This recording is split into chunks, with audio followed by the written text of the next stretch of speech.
causa da análise. Veja, por isso eu uso o indiciarismo e análise intertextual. Você não pode partir de uma análise de Esdras, Crônicas e Reis, inclusive como o próprio Thomas Home faz, admitindo que trata-se de uma fonte histórica, porque senão a gente vai ter aquele probleminha lá que eu falei da teoria das fontes, que eu não vou entrar aqui, vai lá assistir o vídeo.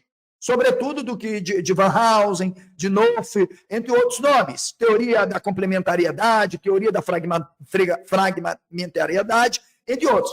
Não, nós não vamos tratar.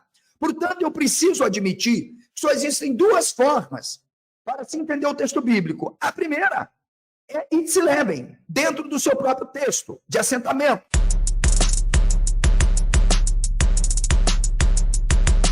Analisando o texto internamente e combinando essa análise de fontes. Portanto, ali no seu contexto. Eu não posso admitir a partir de uma análise sincrônica. O que é análise sincrônica? Eu tenho o cânon, a ordem canônica formada dos livros, portanto, cronológica, e ainda que eu destaque uma fonte que é a deuteronomista, eu admito que esta fonte ela está dentro de uma ordem, de alguma forma, que pressupõe uma narrativa histórica de um evento que o povo está construindo e ele colacionou no texto. Lamento, não se sustenta absolutamente isso. Portanto, eu não posso. Então, como eu tenho que analisar? Diacronicamente. Ou seja, eu não posso partir, inclusive vou trazer aqui para vocês uma obra que é de uma doutora da PUC, aqui do estado do Rio de Janeiro. Só um minuto, gente, porque tem muito livro aqui, aí o negócio fica feio para mim. É esse livro aqui, ok? E vou citar aqui, justamente, a página 53, sobre o método histórico crítico no contexto dos métodos sincrônicos, coisa que nós não trabalhamos aqui, não admitimos, ok? E, sobretudo, trago para vocês já a abordagem canônica. Então, qual é o problema que o professor tem diagnosticado? Alguns acadêmicos, inclusive, acabam acreditando que estão fazendo análise diacrônica, mas estão fazendo sincronia.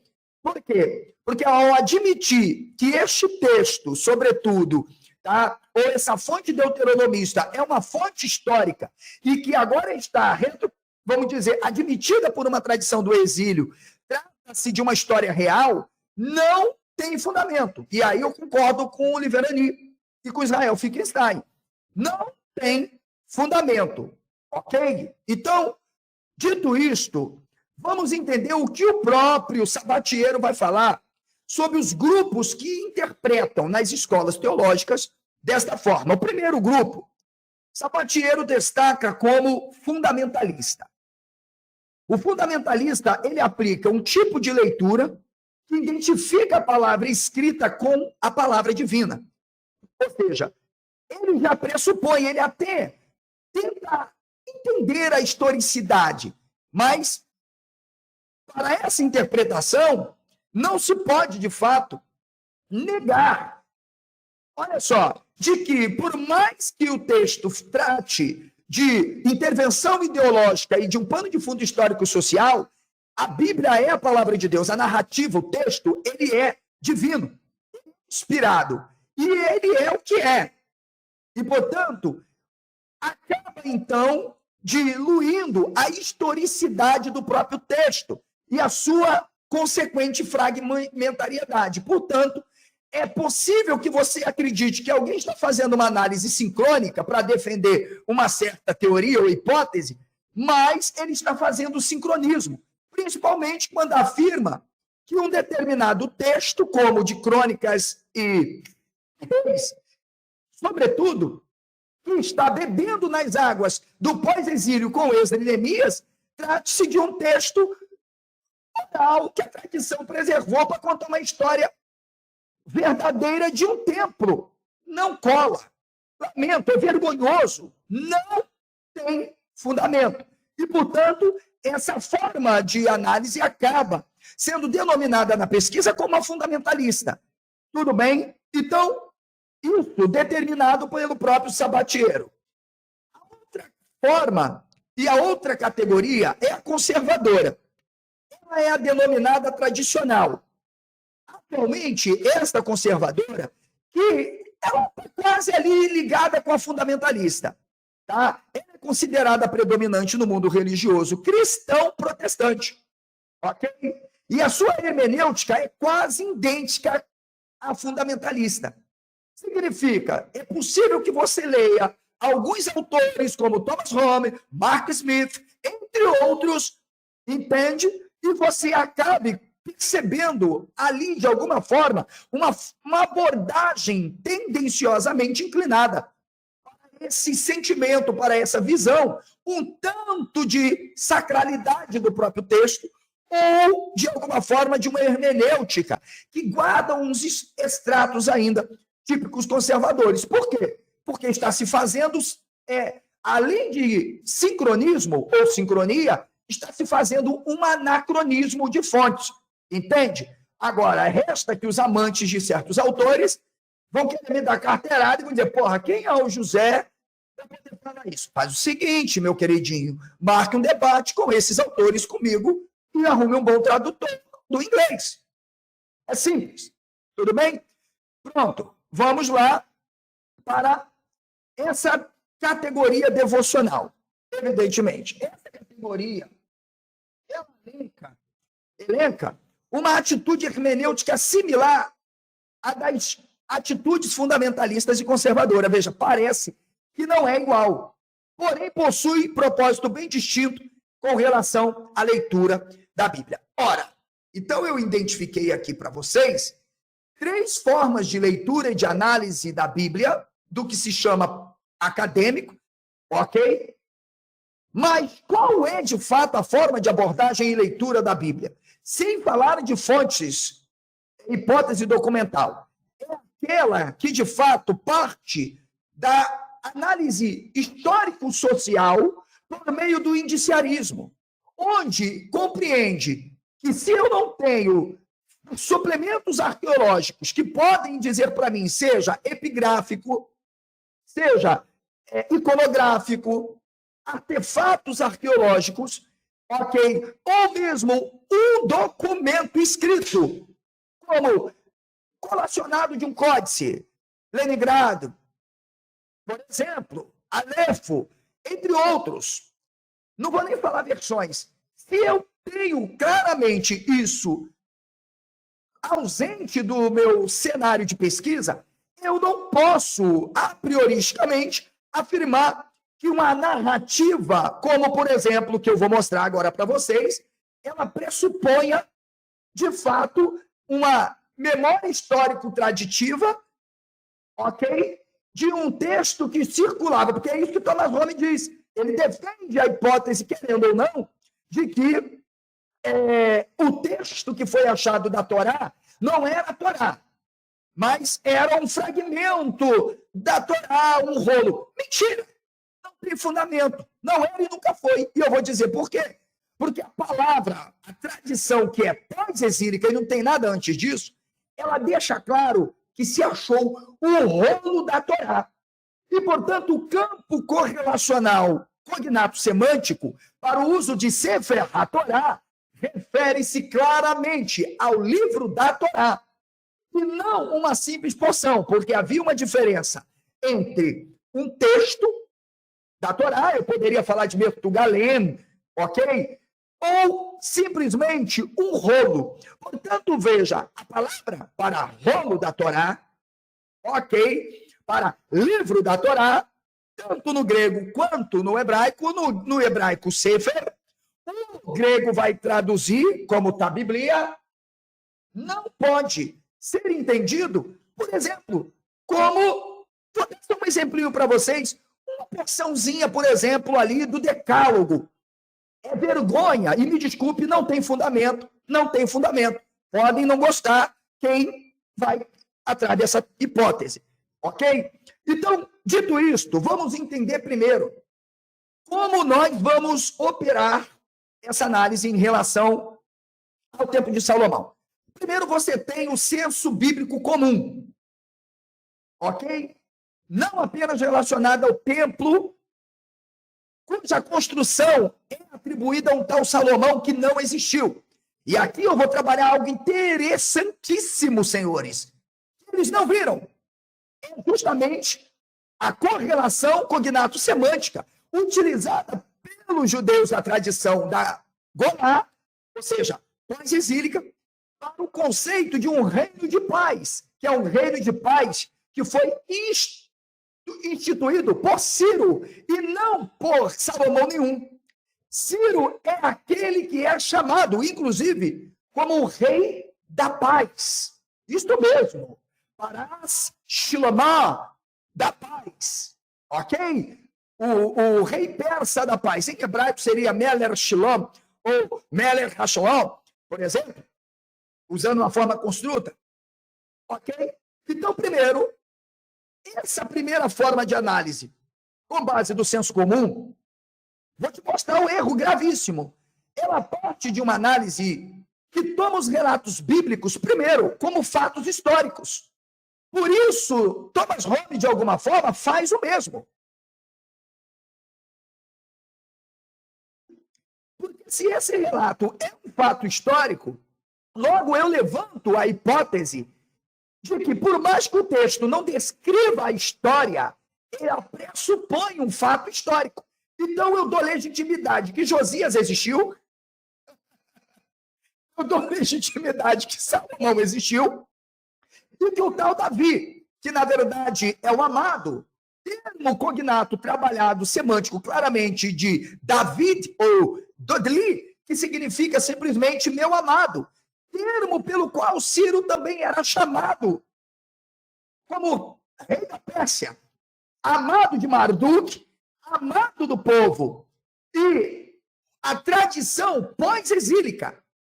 E veja, e olha que eu não vou nem comentar sobre o Davi tribal do Finkelstein, porque, sinceramente, para mim não tem Davi tribal nenhum, mas presumir o Davi bíblico. É uma invenção com a finalidade não de transsignificar, não de se ressignificar, o Davi tribal, esquece, o Davi tribal não tem nada com isso, e sim de transsignificar o amado que é Ciro, o rei da Pérsia, porque é ele que, na verdade, é o arcabouço desse cenário, claramente, para a construção de um projeto de poder que vai começar a ter problema. Então, primeiro, não é possível que eu diga que estou fazendo uma análise, portanto, não há uma análise indiciarista, então pouco correlacional. Você está partindo de um sincronismo. Admite-se o texto, então, como fonte documental, pronto, colacionado, dentro do programa canônico, e eu, a partir daí, então, vou para esta tradição e digo, não, esse texto aqui é um fragmento, é uma fonte deuteronomista, mas é uma fonte deuteronomista pré-exílica. Está conseguindo entender aí? Ok? Então, primeiro, acabam fazendo com isso, trazer aquelas tendências em tomar o reino de Israel. Logo, preste atenção naquilo que eu falei das narrativas divisionárias. Ok? De que houve um problema no reinado de Salomão, para que está feio. E 10 tribos foram para o norte, e ali começaram e há ainda eventos em Judá como históricos. Está feito o desafio para qualquer um trazer aqui algo que seja sustentado para me refutar. Tem que trazer. Trazer o que fulano falou, disse num livro, agora eu quero que traga. Quais as provas? E por isso eu disse que muitas dessas hipóteses são tautologias com os mesmos sistemas. E eu fiz, inclusive, eu cheguei a citar o doutor Oswaldo e digo, prove para mim que não há, cada uma delas, elementos desses mesmos sistemas. Então se percebe que os mesmos estudos estão se apropriando e utilizando dos mesmos mecanismos de estudos bíblicos para se basearem no modelo apresentado na própria Bíblia hebraica. Sabe para quê? Para dar a legitimidade e a validade. Só que tem um problema. Cada coisa foi realizada em seu devido contexto. Portanto, Thomas Hobbes, lamento, não concordo nesse ponto com a sua teoria. É o projeto do templo, que não é primeiro templo é uma construção pós-exílica e não exílica. Não há templo antes do exílio babilônico, principalmente pela dimensão com que os textos vêm se apresentando. Então, primeiro ponto, daqui a pouco a gente vai para a parte exegética. Por enquanto, estamos trazendo aqui as preliminares do campo da análise. Ok? Depois vamos para o texto, porque eu separei aqui, como eu disse. Quem sair, estou nem aí. Ok? Beleza? Então, primeiro, eu citei para vocês o Mazar, que trabalhou a arqueologia na terra da Bíblia, página 356. Ok? Edição 2009, trabalhando a questão da Bíblia. Veja, esse autor vai defender que a Bíblia hebraica é a única fonte escrita pertinente à monarquia unida. E é, portanto, diz o autor, ele, a base para qualquer apresentação histórica do período. Significa dizer, é visível que você tem várias narrativas, de alguma forma, que deixam claro que há um embate, um enfrentamento entre dois grupos sociais de uma mesma etnia mesclada, que se pressupõe estar adorando deuses no norte e outra um deus no sul. E depois elas decidem adorarem um único Deus com uma teologia conforme Patrick Miller, né? Depois eu trago aí para vocês, mas eu tenho um vídeo falando sobre a teoria do Patrick Miller, onde ele defende 3 tipos de javismo, e um deles é o misto, onde há uma concessão de Baal, permitindo que outros pudessem cultuar desde que ele fosse o Deus superior. Portanto, veja, para o Mazar, essas avaliações históricas das fontes bíblicas relativas à monarquia unida, elas variam. Então, se concebe que o historiador deve tratá-la com credibilidade. E aí vem aqui o nosso segundo autor, que é o Liverani. Ok? Bem como Israel Finkelstein, bem como o Silberman.